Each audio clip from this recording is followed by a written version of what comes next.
दोस्तों, भारत सरकार की एक ऐसी योजना जहां पर 12,500 रुपये जमा करने पर 40 लाख रुपए मिलता है। और ये जो भारत सरकार की योजना है, ये भारत सरकार के वित्त मंत्रालय यानी कि मिनिस्ट्री ऑफ फाइनेंस के तरफ से चलाई जाती है। आपको इस स्कीम के बारे में ज़रूर पता होना चाहिए। ये एक ऐसी स्कीम है जहां पर निवेश करने पर सबसे ज़्यादा प्रॉफिट होता है। सो दोस्तों, यहां पर हम 12,500 जमा करके 40 लाख रुपए कैसे बनाते हैं, आज की इस वीडियो में विद कैलकुलेटर और इस स्कीम की पूरी जानकारी मैं आपको देने वाला हूं। उससे पहले दोस्तों, अगर मैं आपसे पूछूं कि जब हमारे पास पैसा होता है तो हम ज़्यादा ब्याज के लिए पैसा कहां पर जमा करते हैं, तो आप सिंपल सा आंसर दोगे कि भाई ज़्यादा सिक्योर है बैंक में या एफडी करके। तो भाई देखो, अगर मैं बताऊं, अगर आप अपने बैंक में यानी कि सेविंग अकाउंट में पैसे जमा करते हैं तो आपको 1 साल का ब्याज 2 से लेकर 2.5% के आसपास मिलता है, यानी कि 2-2.5% का ब्याज होता है। और अगर आप एफडी करते हो तो एफडी में आपको वर्तमान में जो ब्याज मिल रहा है वो 6 से लेकर 7% के बीच है। और इसमें सबसे बड़ा लॉस ये होता है कि अगर मान लो आप एक बैंक में या 10 बैंक में, यानी कि कितने भी बैंक में या इसके अलावा कहीं और भी पैसा जमा करते हैं और आपका 1 साल का ब्याज 50,000 रुपये रहता है, तब तो कोई बात नहीं है। पर अगर आप जितना भी इन्वेस्टमेंट करते हैं वो आपने एफडी में कर रखा है, आरडी में कर रखा है या सेविंग अकाउंट में है और आपका ब्याज हो जाता है 50,000 से ज़्यादा, तो ऐसी कंडीशन में हमें 10% टीडीएस देना होता है। और ये हमें पता भी नहीं होता है कि ये 10% टीडीएस हमारा कब काट लिया जाता है। बैंक के द्वारा ये ऑटोमेटिक काटा जाता है। और अगर आप पैन कार्ड नहीं देते हैं, कई बार ऐसा होता है कि हम बैंक में पैन कार्ड नहीं देते हैं, तो ऐसी कंडीशन में टीडीएस 20% काटा जाता है। और दोस्तों, ये जो कटौती होती है ना, जो भारत सरकार हमारी जमा पूंजी पर टैक्स काटती है, इस वजह से हमारा ज़्यादा पैसा इकट्ठा नहीं हो पाता है, हमारा पैसा बढ़ता हुआ नहीं दिखता है। आज मैं आपको एक ऐसी स्कीम के बारे में बताने वाला हूं जिसका नाम है पब्लिक प्रोविडेंट फंड। आप देख रहे हो, इसे हम कहते हैं पीपीएफ अकाउंट। अब ये भारत सरकार द्वारा चलाया जाता है और भारत इस फंड को इसलिए चलाती है ताकि हमारे देश के जो नागरिक हैं वो यहाँ पर पैसा जमा करके उस पर अच्छा ब्याज ले सकें। अब दोस्तों, अगर हम पीपीएफ अकाउंट में 1.5 लाख रुपए जमा करते हैं 25 साल के लिए, तो भाई वर्तमान में अगर हम ब्याज की बात करेंगे 7.1% है। और इस हिसाब से 1.5 लाख रुपया 25 साल के अंदर 1,03,00,000 रुपए बन जाता है। यानी कि दोस्तों, 1,03,00,000 रुपए 25 साल के अंदर इकट्ठा हो जाता है। और अगर हम बात करेंगे 15 साल की, तो 15 साल में ये हो जाता है 40 लाख से ज़्यादा। अब इतना कैसे हो जाता है, इसकी सबसे बड़ी वजह है कि यहाँ पर दोस्तों जो भी हम पैसा जमा करते हैं उस जमा पैसे पर कोई टैक्स नहीं लगता। इसके साथ साथ यहाँ पर हमारा जो ब्याज होता है जमा पैसे पर, वो हमारा चाहे कितनी बड़ी अमाउंट हो जाए उस पर कोई टैक्स नहीं लगता। मैच्योरिटी पर पैसा मिलता है उस पर भी कोई टैक्स नहीं लगता। और उससे बड़ी बात, यहाँ पर हमें हर महीने ब्याज मिलता है और जो हमें ब्याज मिलता है उस पर हमें कंपाउंडिंग होती है, यानी कि उस ब्याज पर भी चक्रवृद्धि ब्याज मिलता है, यानी कि हमारे ब्याज पर हमें ब्याज मिलता है। तो ऐसी कंडीशन में आपको पीपीएफ अकाउंट के बारे में ज़रूर पता होना चाहिए। पीपीएफ अकाउंट में हम कैसे पैसे जमा करते हैं, कौन कौन सी कंडीशन है, उसके बारे में पता होना चाहिए। और क्योंकि भारत सरकार एक व्यक्ति को एक ही पीपीएफ अकाउंट ओपन करने की अनुमति देती है, ऐसी कंडीशन में आपका एक पीपीएफ अकाउंट होना बहुत ज़रूरी है। तो आज हम इस पीपीएफ अकाउंट के बारे में कंप्लीट प्रोसेस देखेंगे और साथ में कैलकुलेटर के माध्यम से ये भी जानेंगे कि अगर हम 1.5 लाख रुपए से कम जमा करते हैं तो हमें कितना पैसा रिटर्न में मिलेगा। तो सबसे पहला आप यहाँ पर देख लें, पीपीएफ अकाउंट में आप कम से कम 1 साल के अंदर 500 रुपये जमा कर सकते हैं और मैक्सिमम 1 साल के अंदर 1.5 लाख रुपए जमा कर सकते हैं। यहाँ पर आपको ये भी फैसिलिटी मिलती है कि आप 500 रुपये से लेकर 1.5 लाख के बीच जो भी पैसा जमा कर रहे हैं, चाहे तो 1 साल में एक बार जमा कर दें या 2 बार में जमा कर दें, 6-6 महीने में या 3-3 महीने में जमा कर दें या हर महीने जमा करें। 1 साल के अंदर आपको 12 मौके मिलते हैं, 12 बार टाइम मिलता है जब आप 500 रुपये से लेकर 1.5 लाख रुपए तक अपने पीपीएफ अकाउंट में जमा कर सकते हैं। ये सबसे बड़ा बेनिफिट है। गरीब से गरीब व्यक्ति भी यहाँ पर निवेश करके अच्छा खासा रिटर्न ले सकता है। अब दोस्तों, क्योंकि ये भारत सरकार द्वारा चलाया जाता है पब्लिक प्रोविडेंट फंड, तो भारत सरकार ने इस योजना को 1968 में शुरू किया था, पर सभी लोगों को इसकी जानकारी नहीं है तभी तो लोग इधर उधर की कंपनियों में पैसा जमा करके अपने साथ फ्रॉड करा लेते हैं। अगर आप भारत सरकार की इस योजना को, जिसे मिनिस्ट्री ऑफ फाइनेंस यानी कि वित्त मंत्रालय चलाता है, इसमें निवेश करते हैं तो आपका पैसा 100% सिक्योर रहता है, साथ में आपको चक्रवृद्धि ब्याज मिलता है। अब दोस्तों, पीपीएफ अकाउंट खोलने के लिए सबसे पहले हमें ये जानना होगा कि पीपीएफ अकाउंट किसका खुलता है। तो सबसे पहले भारत सरकार को पीपीएफ अकाउंट ओपन करने की जो फैसिलिटी आम लोगों को दी गई है, उसमें एक व्यक्ति अपने नाम से एक ही पीपीएफ खाता खोल सकता है और एक वो अपने माइनर यानी कि अपने बच्चे का 18 साल से कम एज वाले का खोल सकता है। पर उसके नाम पर एक ही अकाउंट देखने को मिलेगा, एक माइनर के अकाउंट में देखने को मिलता है। साथ में आप पीपीएफ अकाउंट खोल सकते हैं किसी भी बैंक में या किसी भी पोस्ट ऑफिस में, यानी कि बैंक में खोल लें या पोस्ट ऑफिस में खोल लें, बात एक ही है। क्योंकि ये जो पीपीएफ अकाउंट खुलता है ये सीधा भारत सरकार के पास खोला जाता है और पीपीएफ अकाउंट ज्वाइंट नहीं खुलता है, एक व्यक्ति के नाम से एक ही पीपीएफ अकाउंट खोला जाता है। अब पीपीएफ अकाउंट के बहुत सारे फायदे हैं, जैसे क्या आपका जो निवेश है, जो आप पैसा जमा कर रहे हैं वो 100% सुरक्षित है। साथ में आपका जो पीपीएफ अकाउंट है वो डायरेक्ट भारत सरकार के पास है, इसमें निवेश का कोई जोखिम नहीं है।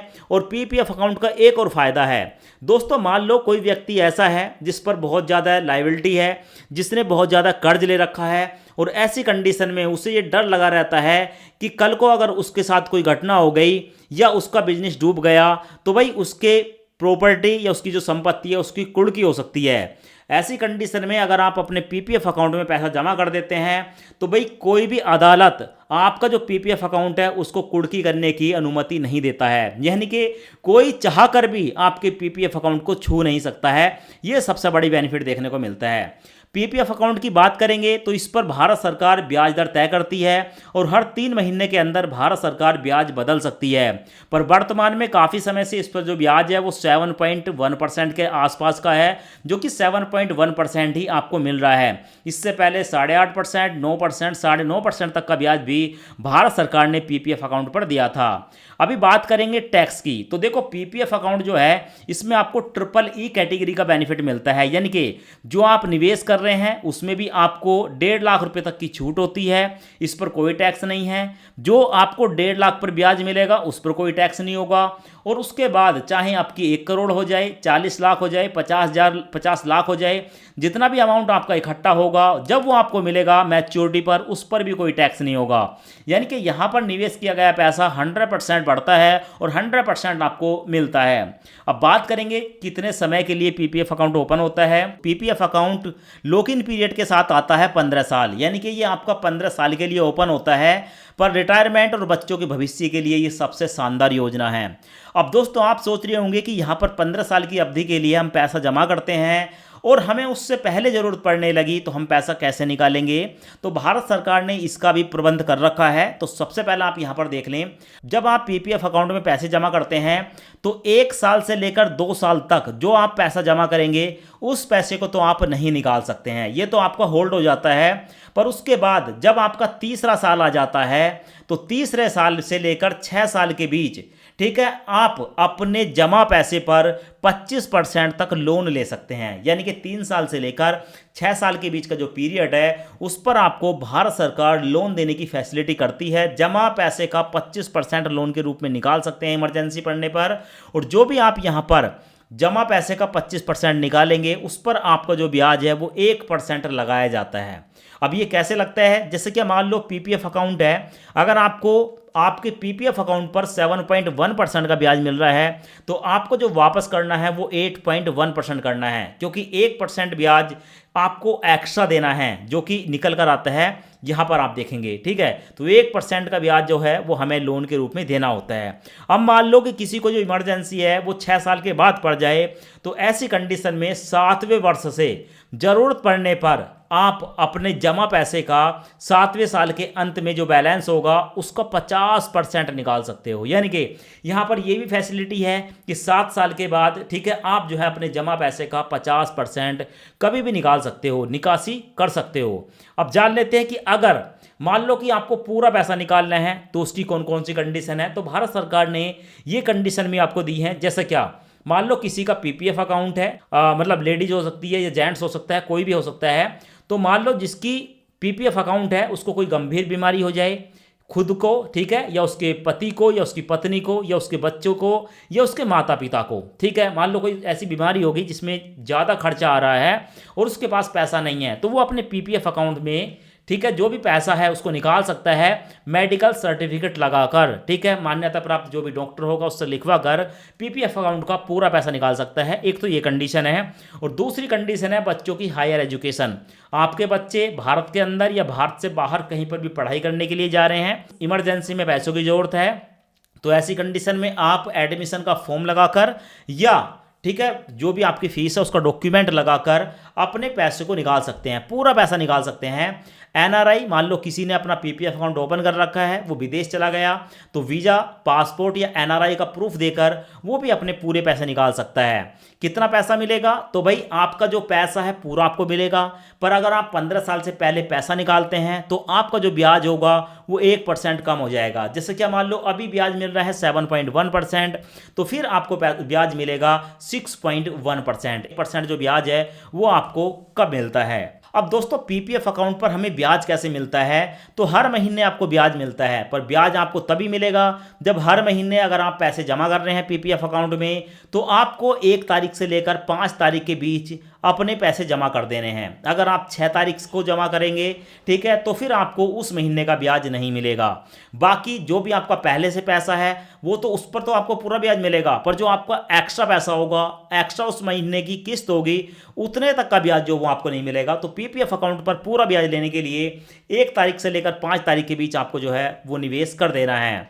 इसके साथ साथ पीपीएफ अकाउंट में जो ब्याज मिलता है, ठीक है, वो 1 साल का जो ब्याज होता है इकट्ठा हर महीने जो आपका ब्याज होगा वो तो भारत सरकार के पास रहता है, पर आपका जब 1 साल का पूरा ब्याज इकट्ठा हो जाता है पीपीएफ अकाउंट पर, तो 31 मार्च की रात को आपका जो पीपीएफ अकाउंट है उसमें आपको जो है जोड़कर मिल जाता है पीपीएफ अकाउंट में, आप देख सकते हैं। अब दोस्तों मान लो कि कोई व्यक्ति है जिसने अपना पीपीएफ अकाउंट ओपन करा और उसके पीपीएफ अकाउंट को पूरे 15 साल हो चुके हैं। अब वो चाहता है कि भाई उसको ज़्यादा रिटर्न मिल रहा है, ज़्यादा ब्याज मिल रहा है, तो ऐसी कंडीशन में वो आगे 5-5 साल करके अपने पीपीएफ अकाउंट को मैक्सिमम 50 साल तक के लिए बढ़ा सकता है। यानी कि पीपीएफ अकाउंट 15 साल से लेकर 50 साल के बीच चलाया जाता है। तो ऐसी कंडीशन में आपको 2 ऑप्शन मिलते हैं एक्सटेंशन के साथ। आप चाहते हो कि पीपीएफ अकाउंट में हर साल, महीने या 6 महीने में जैसे आप पैसा जमा कर रहे हैं आप जमा करते रहें और 5-5 साल करके बढ़ाते रहें, ये भी फैसिलिटी मिल जाती है। और आप चाहते हैं कि अभी तक 15 साल के अंदर आपने जो भी निवेश किया है, ठीक है, वही पैसा आपके पीपीएफ अकाउंट में आगे इन्वेस्ट हो जाए, आगे जो भी आपको एक्स्ट्रा पैसा है या महीने का पैसा है वो जमा ना करना पड़े, तो भाई आप उसके हिसाब से भी कर सकते हो। यानी कि विद एक्सटेंशन, विदाउट एक्सटेंशन, जमा करते हुए या जमा नहीं करते हुए, ठीक है, आपका जो पीपीएफ अकाउंट का पैसा है उसी को आप आगे 5-5 साल करके बढ़ा सकते हो। पर इसके लिए जहां पर आपने अपना अकाउंट ओपन किया है पोस्ट ऑफिस में या बैंक में, वहां पर जाकर बताना पड़ेगा, सूचित करना पड़ेगा। अब दोस्तों पीपीएफ अकाउंट में आप अकाउंट ओपन करते समय नॉमिनी बना सकते हैं, या अकाउंट ओपन कर लिया है तो उसके बाद में भी आप अपना नॉमिनी जोड़ सकते हैं।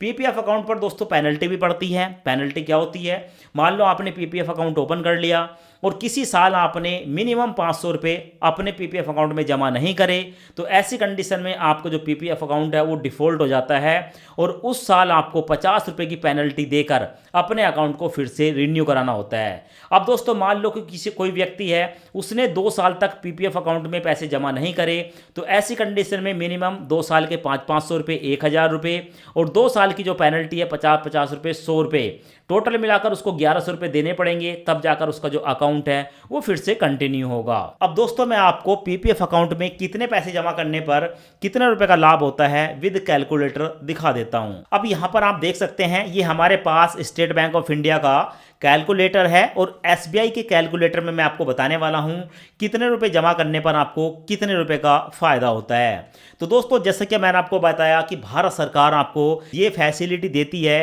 कि आप पीपीएफ अकाउंट में कम से कम 500 रुपये जमा कर सकते हैं। तो मान लो अगर आप 500 रुपये 1 साल में जमा करते हैं 15 साल तक के लिए 7.1% के रेट ऑफ इंटरेस्ट पर, तो आप 15 साल के अंदर जो टोटल पैसा जमा करेंगे वो 7,500 रुपये होगा और आपका इसी पैसे पर जो ब्याज होगा वो 6,061 रुपये होगा और आपको 13,561 रुपये का टोटल रिटर्न मिलेगा। पर दोस्तों 500 रुपये बहुत छोटी अमाउंट है। मान लो कोई व्यक्ति है तो साल के अंदर अगर वो 12,000 रुपये जमा करता है तो 15 साल तक वो जमा करेगा 1,80,000 रुपये, और उसको जो ब्याज मिलेगा वो 1,45,457 का होगा, और टोटल जो उसको मैच्योरिटी पर अमाउंट मिलेगी वो 3,25,457 होगी।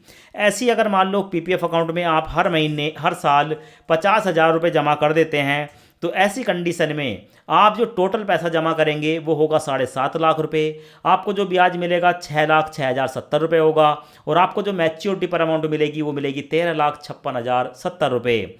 मान लो कोई व्यक्ति है अगर एक साल के अंदर अपने पीपीएफ अकाउंट में 1,00,000 रुपये जमा कर देता है तो ऐसी कंडीशन में 15 साल तक जमा करने पर वो पूरे 15 लाख रुपये जमा करेगा, और 15 लाख पर जो उसको ब्याज मिलेगा 12,12,139 रुपये, और टोटल जो मैच्योरिटी पर उसे अमाउंट मिलेगी वो 27,12,139 होगी। जैसे कि अब भारत सरकार आपको ये फैसिलिटी देती है कि आप अपने पीपीएफ अकाउंट में मैक्सिमम 1.5 लाख रुपए तक ही जमा कर पाते हैं, तो अगर आप एक साल में 1.5 लाख रुपए पूरे जमा कर लेते हैं 15 साल तक, तो भाई आप टोटल जो पैसे जमा करेंगे वो होगा 22,50,000 रुपये, और आपको जो 22,50,000 पर ब्याज मिलेगा वो होगा 18,18,209 रुपये, और आपको जो मैच्योरिटी पर अमाउंट मिलेगी वो 40,68,209 रुपये होगी। तो 15 साल के लिए इतना जमा करने पर इतना मिलता है। अब जैसे कि मैंने आपको बताया था कि आप 12,500 रुपये जमा करने पर आपको 40 लाख मिलेंगे, तो यहाँ पर मैं आपको दिखा देता हूँ। मान लो यहाँ पर हम ठीक है 1.5 लाख रुपए की अमाउंट को डिवाइड कर दें यहाँ पर 12 से, तो निकल कर आता है 12,500। अगर 12,500 महीने के जमा करते हो, ठीक है, तो ऐसी कंडीशन में आप एक साल में जमा करेंगे 1.5 लाख रुपए, टोटल आपका जमा होगा 22,50,000 रुपये, और मैच्योरिटी पर अमाउंट मिलेगी 40,68,000 रुपये। अब दोस्तों क्योंकि पीपीएफ अकाउंट पर हमें चक्रवृद्धि ब्याज मिलता है, ऐसी कंडीशन में अगर आप 15 साल के बाद 5-5 साल करके अपनी पॉलिसी को बढ़ा देते हैं, और यहाँ पर आप अपनी पॉलिसी को चला लेते हैं 25 साल, तो 25 साल के अंदर आप जो निवेश करेंगे वो 37,50,000 होगा, और 37,50,000 पर आपको ब्याज मिलेगा 65,58,000 का, और आपको मैच्योरिटी पर अमाउंट मिलेगी 1,03,08,015 रुपये। और ये जो पूरी 1,03,00,000 रुपये होंगे इस पर कोई भी भारत सरकार टैक्स भी नहीं काटेगी। अब मान लो कि कोई व्यक्ति है ऐसे ही एक्सटेंशन के साथ इस स्कीम को पूरे 50 साल चला देता है, तो 50 साल के अंदर आप जो पैसे जमा करेंगे 1.5 लाख साल के हिसाब से वो होगा 75 लाख रुपए, और आपको जो यहाँ पर ब्याज मिलेगा वो होगा 6,75,988 रुपये, और आपको जो टोटल अमाउंट मिलेगी वो 6,75,75,988 होगी। अगर मान लो कि यहाँ पर 1.5 लाख मैंने ज़्यादा बताया, कोई व्यक्ति अगर 12,000 एक साल में जमा कर देता है, मैं आपको छोटी सी कैलकुलेशन बता देता हूँ, 12,000 साल के 1,000 रुपये महीने के, ऐसी कंडीशन में 50 साल के अंदर वो जो पैसे जमा करेगा वो होगा 6 लाख रुपए, और उसको जो ब्याज मिलेगा वो होगा 48,06,000, और टोटल जो मैच्योरिटी पर अमाउंट मिलेगी वो मिलेगी 54 लाख रुपए। यानी कि आपको सिर्फ ये पॉलिसी चलानी है जब तक आप चला सकें। बस चलाते चलाते दोस्तों आप यहाँ से करोड़ों रुपए की अमाउंट कैसे बना सकते हैं। अब देखो 6 लाख रुपए जमा करने पर 54 लाख रुपए मिल रहे हैं दोस्तों, सिर्फ ये कंपाउंडिंग का फायदा है। यहाँ पर जो चक्रवृद्धि ब्याज मिल रहा है ये उसका फायदा है। तो ऐसे में आपको जो है पीपीएफ अकाउंट ओपन जरूर करना चाहिए। पीपीएफ अकाउंट ओपन करने के लिए आप अपने बैंक में जा सकते हैं, वहाँ पर जाकर आप अपना पीपीएफ अकाउंट ओपन कर सकते हैं। आशा करते हैं ये वीडियो आपको पसंद आया होगा। वीडियो पसंद आया हो वीडियो को लाइक करें और चैनल को सब्सक्राइब जरूर करें।